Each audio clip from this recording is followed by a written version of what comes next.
Hello everyone, welcome back to 10 Years Later. I'm your host Ben, and today we're back covering our third open world game of the year, Fallout 4. This was another big one, but we're going to get through it, so let's strap on our Pit Boys, take a sip from our trusty Vault 13 canteen, and venture out into this wasteland. Fallout 4 is a first-person open-world action RPG developed by Bethesda Game Studios and released 10 years ago today on November 10th, 2015. It was initially released on Xbox One, PS4, and PC. This is Bethesda's second Fallout game after acquiring the rights from Interplay, and they developed one and published two. Interplay's Fallout games were more top-down and isometric, and the games really went into first-person when Bethesda took the reins with 3. The games have always had this cool neo-futuristic 50s vibe, and when Bethesda took the reins with 3, it really reached a whole new market. Now, these games aren't connected per se, they live in the same world, I would say, but each one has its own story and a few different gameplay differences. But 4 is a big deal. This one really changed the series for the better, honestly. In some points, and some things aren't as great, but let's get into it. So Fallout 4 starts, the cutscene when you start the game, and it gives backstory to the world, and you get some backstory to your character. He's raised in the army. He says the line, "War never changes." War never changes. It really sets up the vibe for the neo-futuristic 50s that Fallout is really known for. Now, the cutscene's done, and it cuts to the character creation, and they did a really good job with this. It's a really creative way of introducing the character creation. You're starting in your bathroom in your home, and you're looking in a mirror, and you get to customize both your male and female, and together they're married, and you can swap between the two right there. They have some cool banter. And after you create your character, you can walk around your home, you can check on your baby, you can meet your family robot, Codsworth. He's awesome, has some great lines. Oh, sounds like someone made a sticky. But the big thing here is that Fallout hasn't really done the pre-war era of this universe. You get to see everything clean, pristine. It's really cool to be dropped into this part of the story. But it doesn't last long. The bombs start falling, as they do. And you're quickly rushed into this vault, and every vault has a different kind of thing to it, a different kind of social experiment to them. And this one, you're cryogenically frozen. So you're rushed into this vault, you get put in a pod, and you get frozen. And you're there for 200 years. At some point, you're woken up, your son is taken from you, and your wife is killed. So, not the best Monday morning. But you're put back to sleep, and you wake up even later, and that's when you finally get to venture out from the vault. You get your Pip-Boy, and then you go into the open world. So the first thing that the game does is it takes you back to the town immediately after you wake up, and you find Codsworth, the robot, there, and he's really freaked out, but it's really interesting to see that a lot of the stuff is still there. It just looks like shit. It's really cool to see the same street, the same houses, same cars as you left it when you ran into the vault. But now everything's really screwed up. It's destroyed, it burned down, but that juxtaposition is really cool, and it's something that the intro to this game has much better than the other games. So you chat with Codsworth for a bit. You get your hang on, like, the first-person shooting if you try to do some target practice. Moving around, checking out your Pip-Boy, and then you go out into the world, and you gotta find your son. Now, this entry takes place in Boston, and the world really succeeds in pushing the colonial-era America that many other games haven't touched. Now, you can go wherever you want from here, but NPCs you meet along the way give you pointers and quest markers to follow a golden path of sorts. You can find a variety of different guns, so this game you start with your trusty 10mm pistol.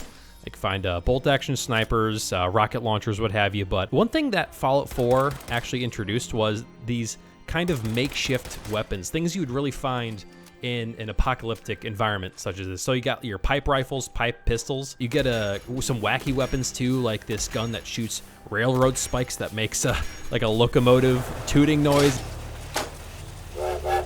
There's some crazy stuff in this game, but where the older Fallout games had some kind of almost military-esque weapons, this one really makes you feel like you're in an environment where people are making weapons to survive when the normal things kind of run out.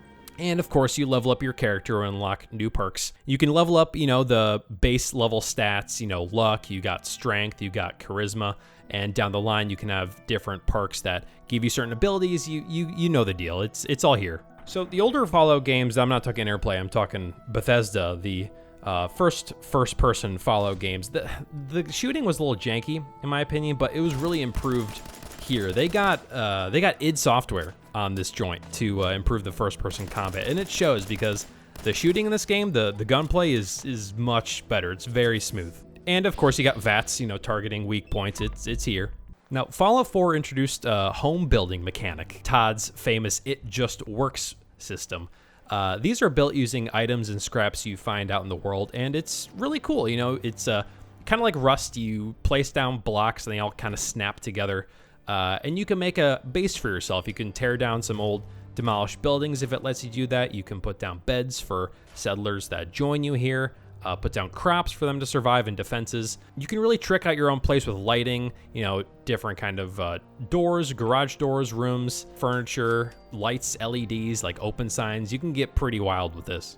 Now in the world, you can come across farmers and other survivors who can give you quests or trouble. And there's the dialogue system that can change the course of quests or the entire story based on your choices. And it's a little, it's not as great as the older Fallout games. Of course, you can find companions who can travel with you. There's Piper, the pesky investigative journalist you find in Diamond City. There's Paladin Dance, who's a hulking Brotherhood of Steel soldier in his armor. And of course, there's the dog. Obviously, you have to have the dog in the Fallout game, and he's great. He can fetch weapons for you and other things. He's got a few more abilities than the older Fallout games. And of course, you're introduced to the game's main factions, one of which is the Minutemen. There's the famous Brotherhood of Steel, there's the Institute, and the Railroad. Now, along with finding your son, the story revolves around more advanced robots named synths. Now, these synths, they mask as humans. People have their opinions of them. The Brotherhood hates them, and many NPCs fear of being disappeared by the Institute, and some NPCs want to protect them. Now, the Institute is a shadowy organization rumored to make synths, and this is the group that people blame for disappearing people out in the wasteland. And the Railroad, they want to save them, and they want to protect them, and they want to, hide them from the human populace because they feel, bad about their treatment. Now, the Minutemen is the first group you meet in the game, and they're neutral on synths. They're pretty much an old-style militia that are the people that you initially bring into your settlements. Now, my Fallout experience started with a little bit of 3, but honestly, at that point, I didn't really like it too much. But then I loved Fallout New Vegas. I played it on a shitty HP Core 2 Duo laptop with no GPU. I put over 100 hours into it with multiple replays, and I really got into the gameplay and the story at that point. And I remember in middle school spending my allowance on each DLC as it came out, and I played through it with a buddy of mine at the time. Now, I made it a ritual. I went to 7-Eleven and get snacks, walked back, and played the DLC with it for hours. And eventually I went back to Fallout 3 and I finished it. It was pretty good, but Fallout New Vegas, that's my darling child. Now, time passed, I graduated high school, and in 2015, rumors came about for a new game. And then the game was fully revealed in E3 of 2015. And I thought it would be another quick trailer, but they showed an insane amount of info for the game, over 30 minutes of it. They introduced the game, they went into the combat, they went deeper into the crafting and the base building, and that's when we got the famous It Just Works. All of this just works. And again, it just works. It's not, I'm not kidding. They even showed off a deluxe edition of the game where you get your own Pip-Boy. You slide your phone into it, but it still looks cool. And on top of that, we even got a release date for later in the same year. Even more, they revealed a new mobile game called Fallout Shelter. It's a management sim where you build out a shelter, get new residents, and send them out on missions.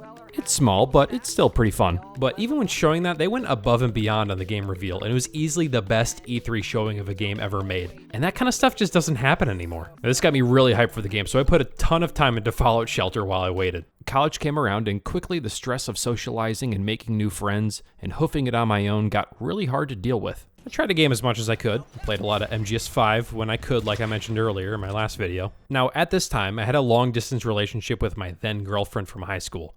And right before the game came out, she had broken up with me by revealing that she had been cheating on me for months and said she didn't feel remorse. Now, this screwed me up for a while. I was a shut-in. I lashed out at people and overall was not having a good time right now. And obviously, I had a good support group with roommates and friends and family helping me out the most. But a little bit later, Fallout 4 had come out without me even realizing it. And I said, what the hell? Why not? I picked up an Xbox and it distracted me from the bad vibes and helped me get through the semester, which ended up being pretty rough. And eventually things got better. Eventually I met my wife in college, who was perfect in every way.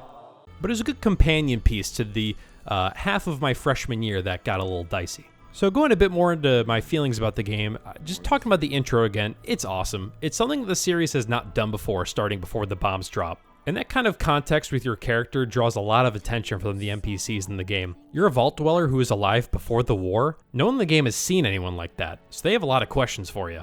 I'm over 200 years old. Oh my god. Now, one of the biggest changes in Fallout 4 from the previous games is that your character is fully voice acted. It was massive for the franchise. Now listen, in my opinion, the voice acting isn't anything to write home about, but it may be a problem with the writing, which also isn't great, and a lot of the main story is forgettable. Need to find family member, etc., etc. Unfortunately, it's pretty common in Bethesda proper games.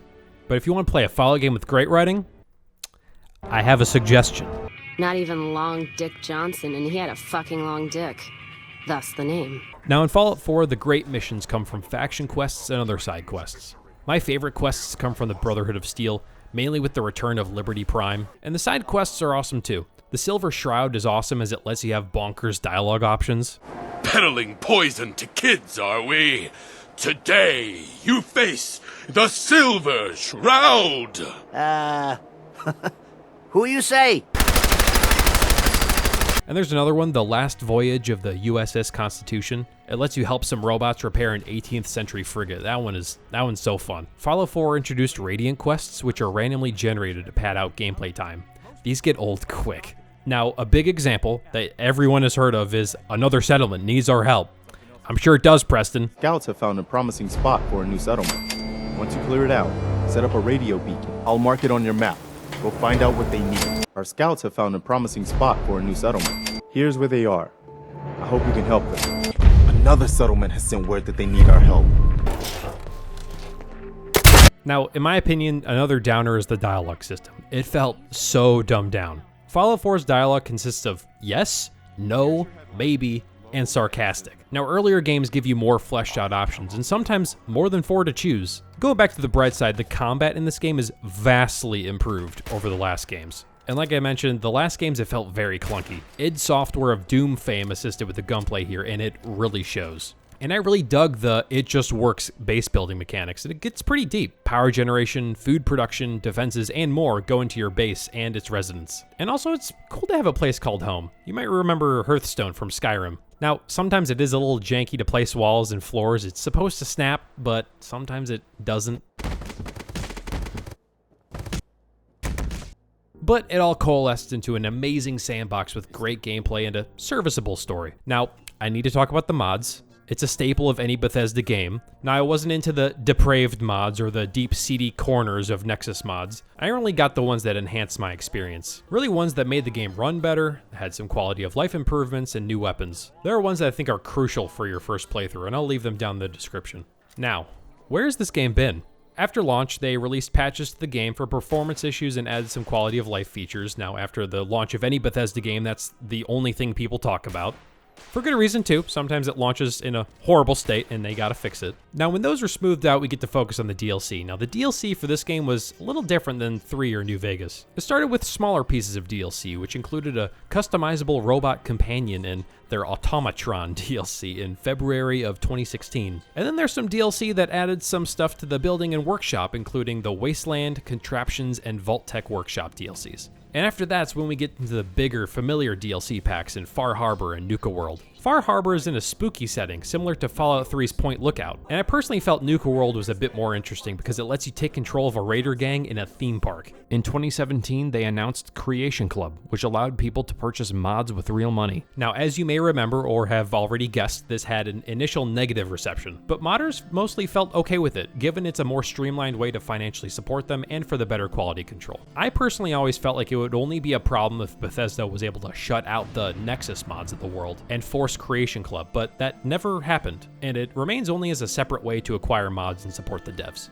Now finally, they developed a Fallout 4 VR version, which I haven't played. I love watching Happy147's videos in the game, but other than that, I'm not sure. Let me know how it is. The franchise saw its next game in Fallout 76, and well, it had a rough start. Video for another time, but in a nutshell, troubled development, no canvas bag, horrible launch, microtransactions, Fallout first, and then later turning around with Wastelanders, free updates, and better performance. Since then, we have the TV show, which is fantastic, and I cannot wait for Season 2 next month. And it made me realize that Fallout 4 really defined the visual style of the franchise going forward, even bleeding into the TV show's aesthetic. Now, in terms of a new game, Starfield came out in 2023, and next on their list is Elder Scrolls 6, and we don't even have any details of that game at all. And with modern game development, I may be doing a TYL review on Starfield before we even get to see a new Fallout game. It really sucks, and I wish Bethesda would let other studios give it a shot, similar to Obsidian with New Vegas. Finally, Fallout Day 2025 came and went, and with it, a live stream of Fallout announcements graced our screens.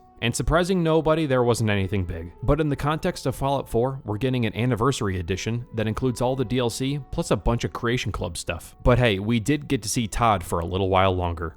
You handsome devil, you. But anyway, Fallout 4 is endlessly replayable, and it still holds up, as long as you get some mods to smooth it out. Come for the post-nuclear war 50s vibes, stay for the crazy fun sandbox. The GOTY edition, which has everything, frequently goes down to $10, so there's no excuse not to try it. And that's the beauty of this series. All the games we cover are cheap, unless you're Call of Duty. Were you a fan of the changes from the previous games? What's your favorite mission? And remember, Another settlement has sent word that they need our help. Shut up! Shut up! Shut up! Shut up! now before we sign off, I'd like to thank everyone for the support on the last video. We're truly humbled by the surge in viewership on that upload, and to see that we've hit 200 subscribers is awesome. To be honest, this channel was never meant to be popular. It's just a passion project that's available for whoever wants to watch. But for those who stick around, we'd like to continue working to give you more worthwhile entertainment that respects your time. I'll have more to say in the next video, but for now, this has been Ben from 10 Years Later. Thanks for watching. Leave a comment below, and don't forget to drop a like and follow us on our socials in the description. With that out of the way, let's get out of here. We'll return in December for something a little different. We're going to be reviewing the last year as well as 2015. It'll be kind of an award show, and it should be fun. Even better, I'm going to be running my first ever Twitch stream. It will be this date because I can't make a commitment at this time, but my editing Ben version will definitely know when this is happening. We're going to be playing Fallout 4, where we try to get from Sanctuary to Diamond City with enemy randomization turned on. I hope you come hang out. And as always, do you feel old yet?